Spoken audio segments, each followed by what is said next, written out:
Hello and welcome to the Federal. And I am Nilanjan Mukhopadhyay, your host of the program Off the Beaten Track. Today we are going to be talking to a very interesting person, a journalist by the name of Debasish Roy Chowdhury, who has come out with a very important book called To Kill a Democracy.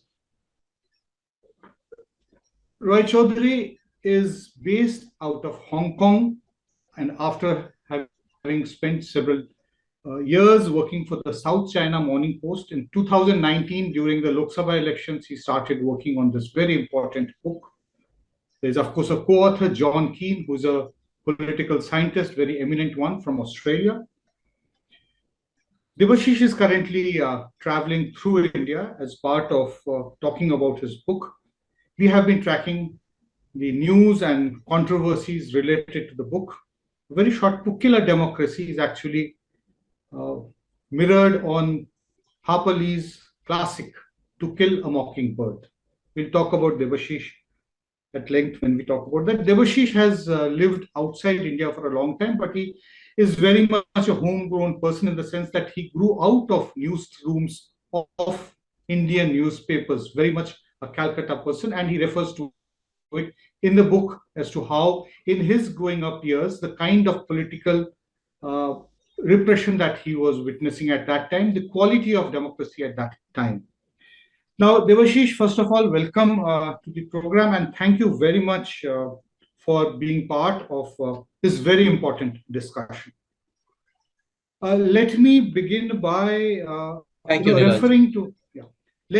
by referring to a very important op-ed article which you wrote for the New York Times very recently. I'll just quote one or two sentences from that. You say that in his 8 years in power, Mr. Modi's Bharatiya Janata Party has profaned Indian democracy. Drawing comparisons from Nazi Germany, the regime uses co-opted government machinery, disinformation and intimidation by partisan mobs to silence critics while dehumanizing the large Muslim minority, fanning social division and violence. Civil liberties are systematically violated. India, the world's largest democracy, is where the global battle between liberalism and tyranny is being lost. Rather sad words. Now, the moment after your op-ed was circulated in India on the social media, a gentleman called Shashi Shekhar Vempati, who is a former CEO of Doordarshan, of Prasar Bharati, India's official news service, the broadcasting corporation Doordarshan, he wrote an article for a website here where the allegations were that New York Times to Time magazine, Western media loves to bash Modi's India. China could be the culprit. And then it went on to say, New York Times this week was host to a bizarre guest essay titled. And then it went on to give the title. And then it had very interesting adjectives for you, which I'm not going to read out. This article reminded me of my early years in journalism in the early 80s, when Indira Gandhi used to refer to a foreign hand whenever things were going bad for her or whenever there was trouble, purely because of her own making, unable to handle the situation in Punjab, which was deteriorating at that time. And also Jammu and Kashmir had started, getting bad from, those were the early signs that one could read. Just around the time your op-ed appeared, a few days prior to that, was India's 75th Independence Day's anniversary. And the Prime Minister, in his Independence Day speech, said that the world was not cognizant that India has an inherent potential of strong culture and values, a bond of thoughts deeply embedded in mind and soul. And that is, India is the mother of democracy. Mother of democracy. So my question to you, after this slightly lengthy recap, giving your op-ed, the criticism to it, and Mr. Modi saying that mother of democracy. Now, it's very clear that there are two different imaginations of democracy. The first, which is of people like you and also people like me, where we look at democracy as an instrument to achieve a goal and objective. And whereas for somebody from the other side, Mr. Modi, who's talking about it as mother of democracy, it is merely a slogan or merely an end in itself, if one can actually call it. Now, do you think that this is actually playing out this way, that different people have different ways of what we understand by democracy? This government has also been saying repeatedly that we are committed to democracy. So where is they might hit back and say that where is the truth? Debasish says that democracy is in a very bad state in India, whereas we are actually pursuing it. Do you think that this is actually playing out this way in India? Two different types of understandings of democracy? I don't. I do not really know if there are two different understandings of democracy, because as far as I'm concerned, there is only one understanding of democracy, and it's based on demos, from which the word demos is the people, from where the word democracy is derived. That any system of governance that calls itself a democracy has to serve the people and has to be in the interest of the people and carry out the will of the people. That's what democracy is. So I don't subscribe to the idea that there are other kinds of democracies. There is only one. And of course, what is playing out in India is, as we can see, is not clearly very democratic. One of democracy's greatest advantages, or rather forms of government, is its built-in autocorrect setting. So misrule can be punished and reversed through elections. Arbitrary power can be restrained by the fear of adverse public opinion. But if we ask ourselves if that is what is really going on in India, we will clearly see that it's not. What if democratic institutions are feeble and prone to capture? What if government agencies are used to checkmate political opponents? Does democracy hold in conditions like these? So, what if the information is held back or gamed to suit the government? What if the public is denied the free flow of information it needs to seek accountability from the executive? What if major media houses are either owned by the government's cronies or turned into mouthpieces and for the rulers through intimidation and inducements in the form of party and government advertisements or business favors? So, how does democracy and how does democratic accountability work in the absence of freedom of press? So, in theory, you have to win the trust of the majority in a democracy, right? But in practice, because of the first past the post system of determining winners and the fragmentation of the electorate, you can be a winner if you can secure the support of 20% of the electorate with money, muscle, and us versus them politics. I mean, half the people don't turn up to vote anyway. So so there is a wide discrepancy between what democracy seeks to achieve and what it achieves, at least in India. And we are, of course, focusing here on India. So in theory, again, coming back to theory, you need to win a majority of seats in the House to form a government. But in practice, you can simply make up for the deficit by buying legislators like cattle.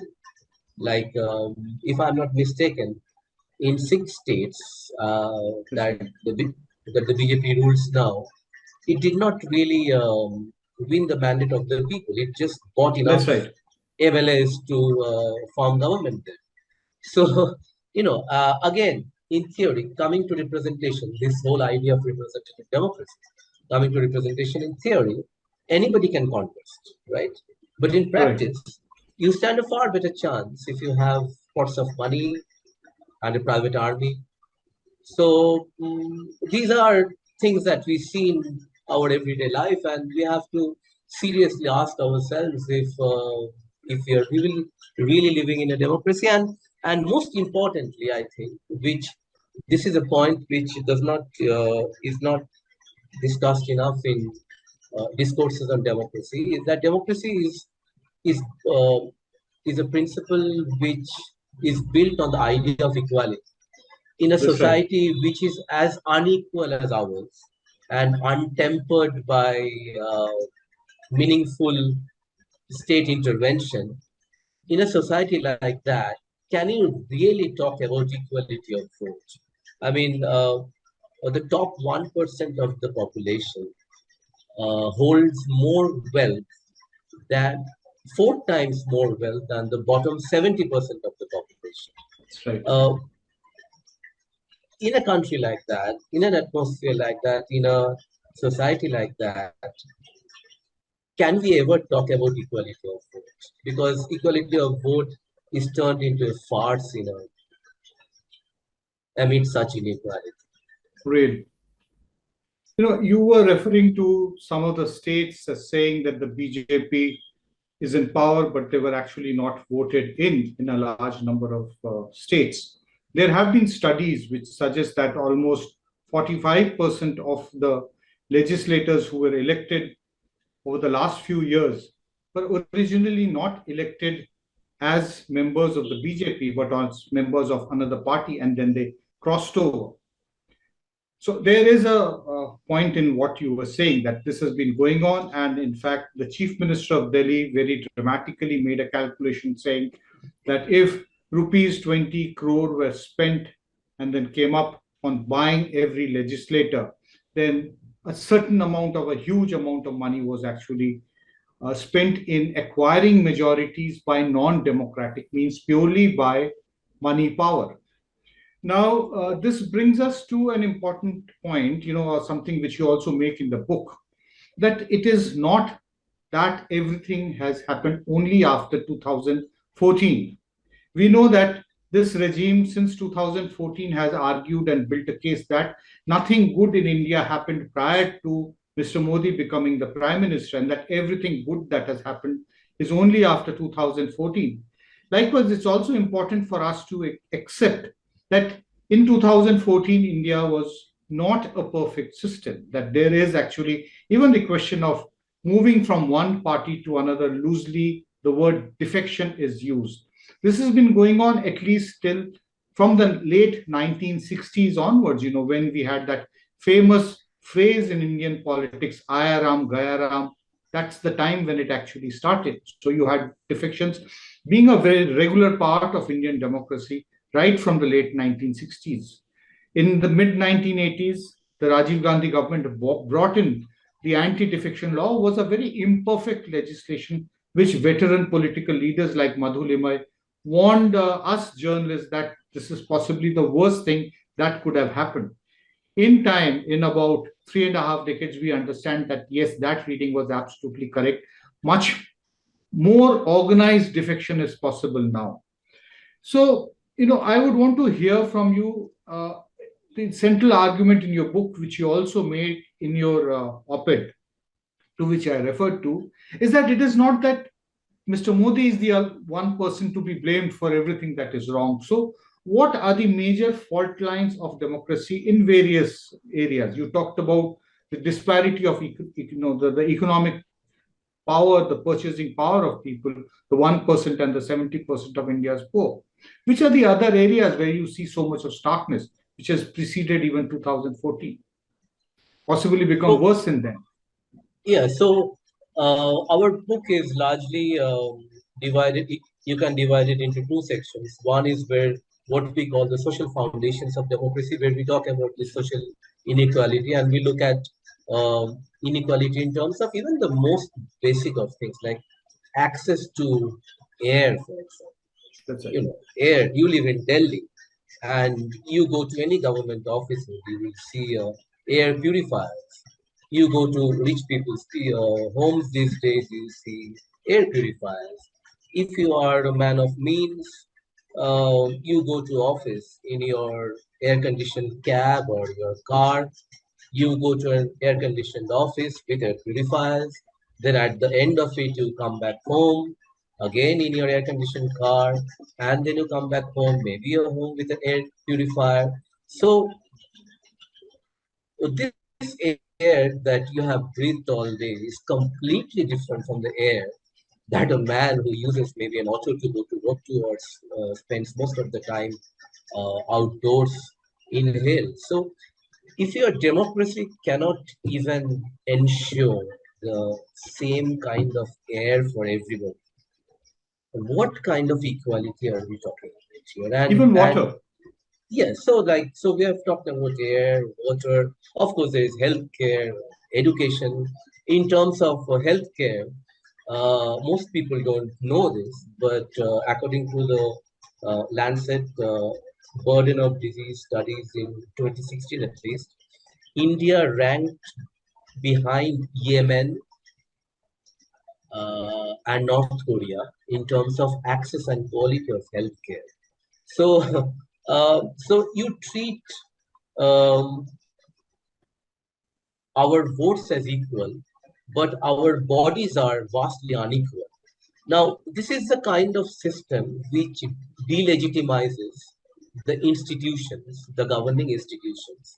It breeds contempt for the governing institutions.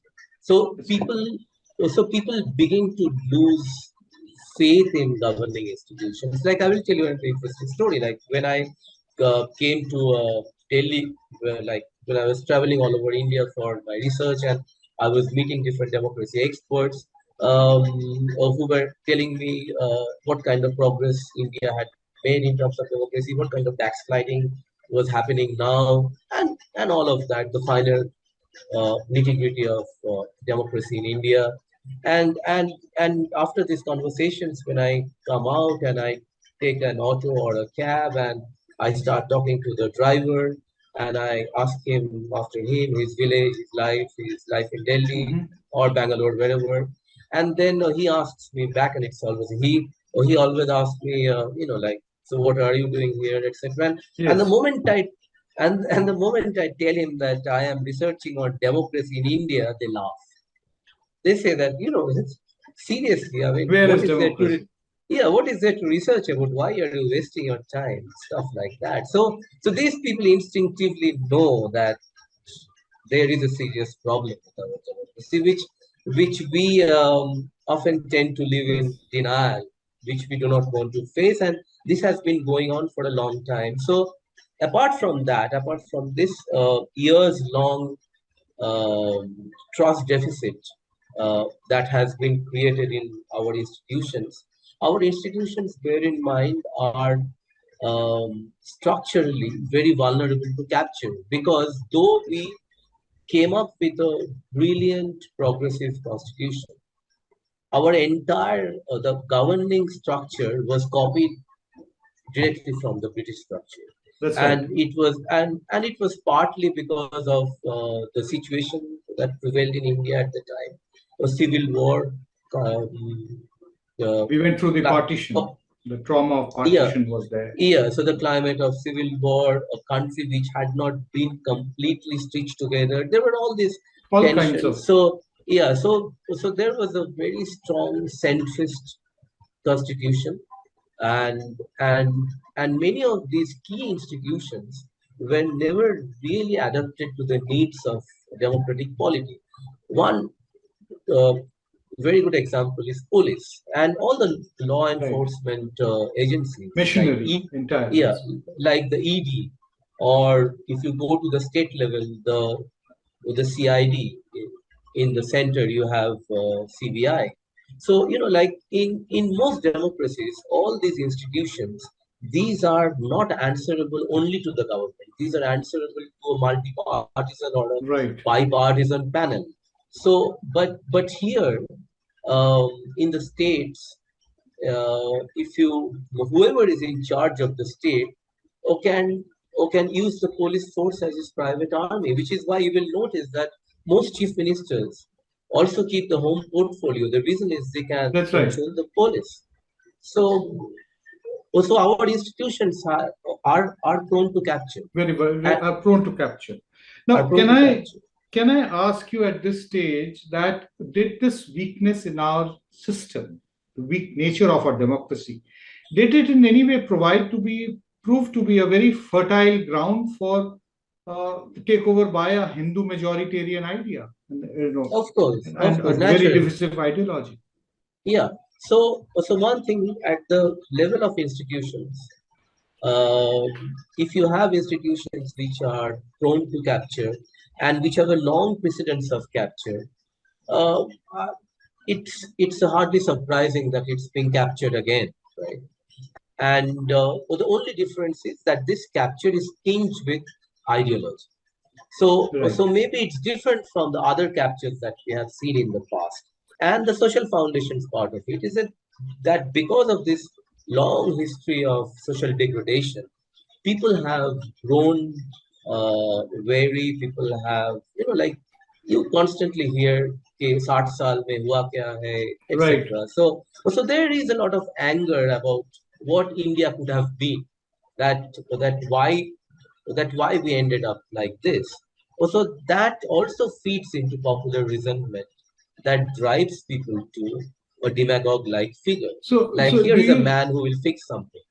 so do you think that by identifying someone, an individual or a community, as being responsible for the mess that India is in, the current demagogue or the current regime gets strengthened? Yeah, so its idea of consolidating its base is predicated on projecting a dangerous other, which is the Muslim. Right. So this is why, because it knows that this is a disparate country.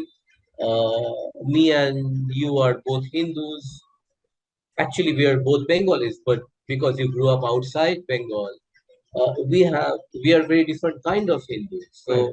So like the kind of gods I worship are very different from the kind of gods that you worship. Debashish, as I was asking you, that current Ramchandra Guha said that we are now a 30-70 democracy, whereas 15 years back we were a 50-50 democracy. Would you agree with this view that there has been an acute slide downward in the last 15 years, of which 8 years are the NDA regime, and the 7 years prior to that is also UPA? We have to take that also into account. Firstly, it's funny you mentioned Ramchandra Guha's that 50-50 uh, That's definition right. of India's democracy. I found it very interesting. It's like a glass half empty, half filled kind of situation here. And Ramchandra Guha must be a very optimistic man because a 50-50 democracy is also mathematically a 50-50 autocracy. So That's right. even when he described India as a 50-50 democracy, he basically called it a 50-50 autocracy. That's And right. now to call it a 30-70 democracy is, I would say, mathematically incorrect because it would be a 70-30 autocracy.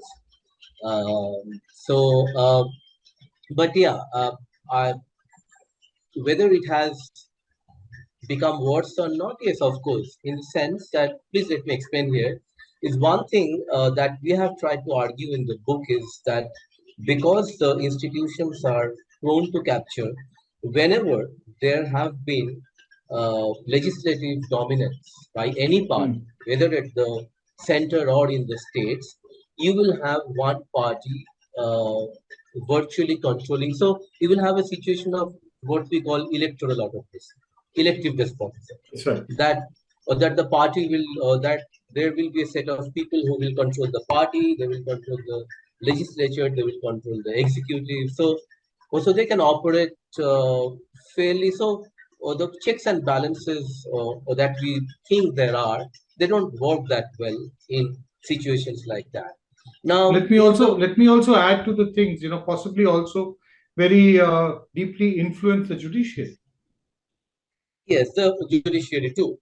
Now, what happened in the years preceding Modi is that we had a weak government in the sense that That's it right. was legis legislatively weak.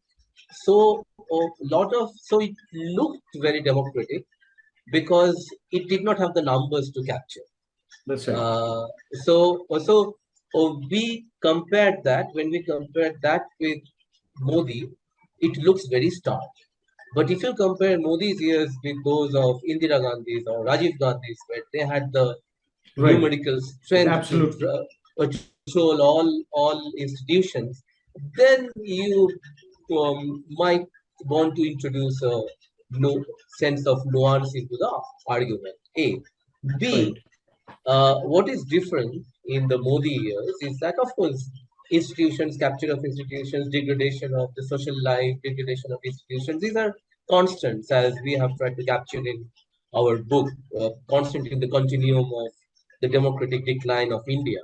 But what has happened in the last 8 years, I would say in the last 3, 4 years in particular, especially after After 2019, 2019, ever, yeah. yeah, is 2019 is like the coming out party for the party. Yeah, Yeah. it decided that it can now come out. We are here to So stay. yeah, and it doesn't need to pretend to a lot of the things that it was pretending to earlier. So what has happened since 2014 is that this attack on minorities. This is a very uh, this is a very new kind of democratic distortion, because democracy as a system, because it's a game of numbers, it always automatically ensures and protects the interest of the majority, that we all know. but Yes. uh, but the true test of democracy, the true metal of a democracy is tested by how it treats its minorities who are not protected by uh, the system of elections. And in that test, I think we have failed uh, Miserably. miserably in the last 8 years. We, of course, the exclusion of Muslims is not an entirely new phenomenon in India. Exactly. It It's would been going on it would right be from the beginning. yeah, it has been going on forever. But I think the even by those standards, what has happened in the last 8 years, this brutalization of minorities as a spectator sport, or to strengthen your political power base, this is a distortion of democracy which has not been seen at any other Even that point is. before 2014. Now, despite this, what you say, in the beginning of 2022, you exuded hope. You referred to the farmers' agitation and you said that that gave you a sense of hope. But now, a few months after the results of the last round of state assembly elections, where the BJP won several states, most importantly, Uttar Pradesh, the most populous state of the country, Uttarakhand, it has a government in Goa, it has government in various other places in the one state. Are you still that hopeful, or do you think that we are now getting into what we call the election mode? 2024, barely about, by this time in 2024, we would have had a new government in place. Still that Uh, hopeful? Hope, yes. I believe that India is not Hungary.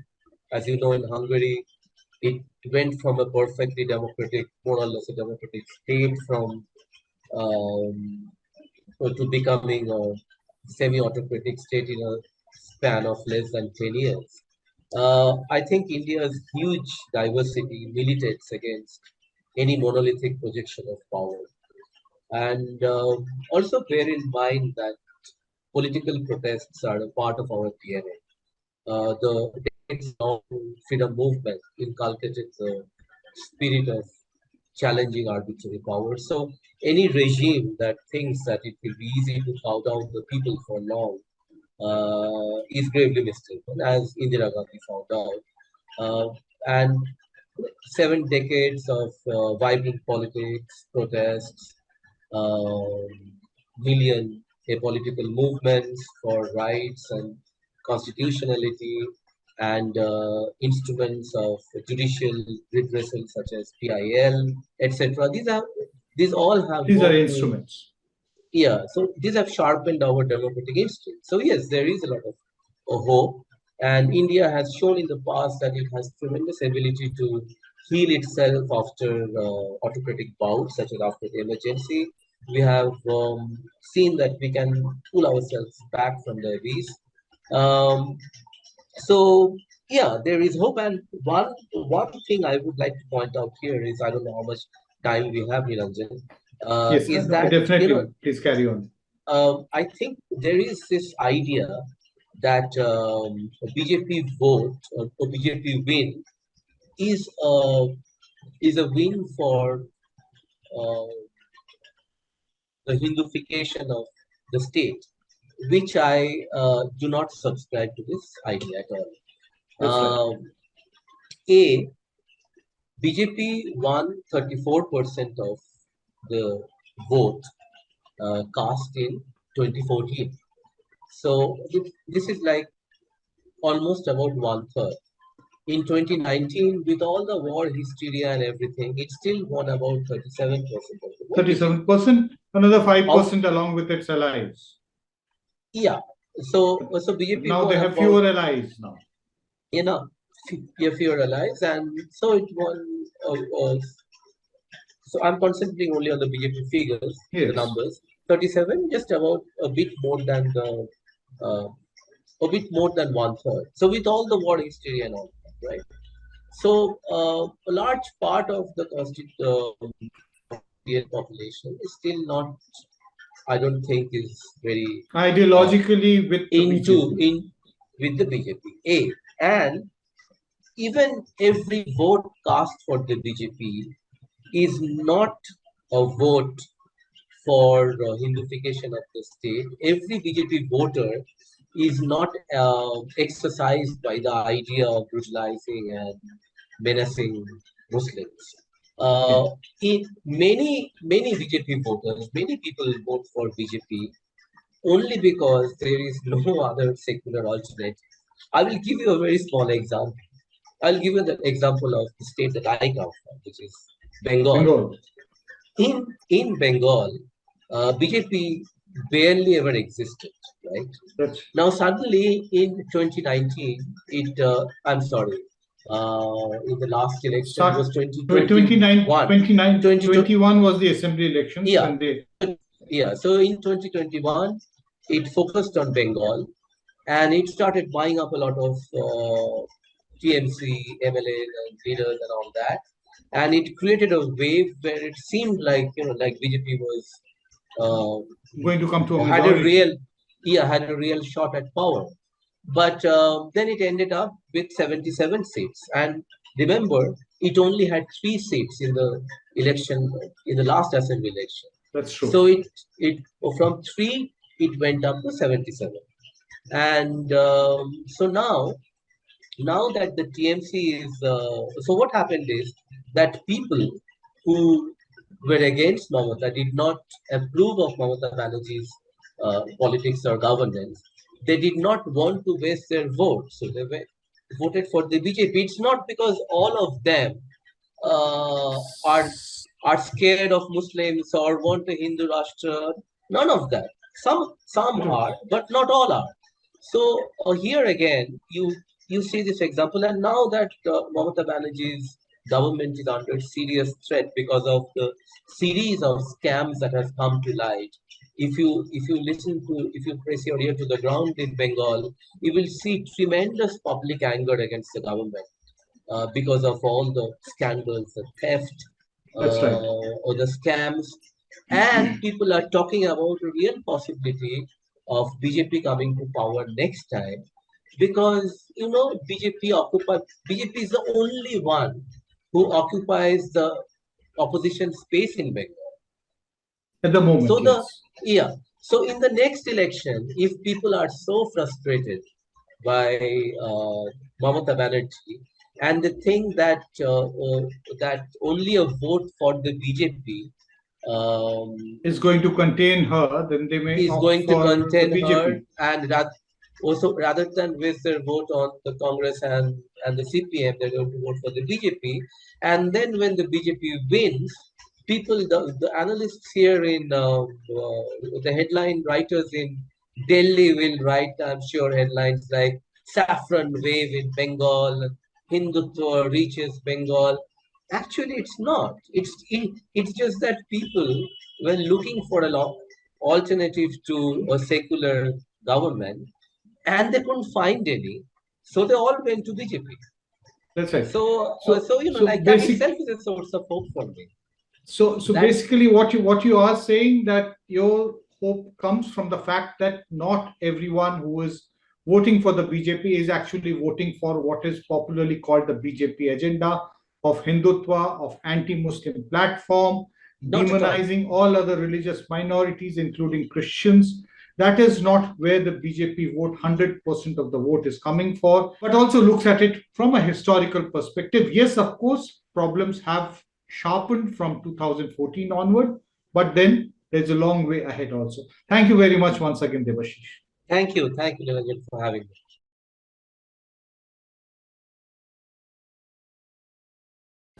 Subscribe to the Federal's YouTube page for more interesting updates.